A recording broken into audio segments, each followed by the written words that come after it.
সংবিধান লেখা হয়েছে তা মিথ্যা প্রমাণের চেষ্টা হচ্ছে বলে জানিয়েছেন মেজর হাফিজ।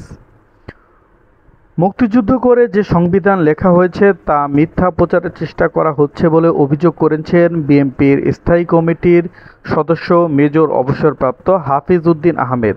শনিবার ২ আগস্ট ইঞ্জিনিয়ার ইনস্টিটিউশনে জুলাই গণঅভ্যুত্থানের বর্ষপূর্তিতে আলোচনা সভা ও শহীদ পরিবারের সম্মাননা অনুষ্ঠানে তিনি এসব কথা বলেন।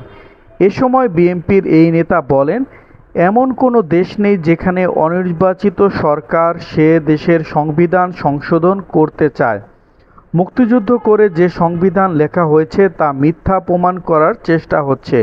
তিনি অন্তর্বর্তী সরকারের সমালোচনা করে হাফিজ উদ্দিন বলেন, জুলাই যোদ্ধাদের আশা বাস্তবায়ন না হওয়ার কারণ হচ্ছে বর্তমান সরকার জুলাই চেতনা ধারণ করে না। বর্তমান সরকারের কাউকে ১৭ বছর হাসিনার দুঃশাসন নিয়ে কেউ কথা বলেনি।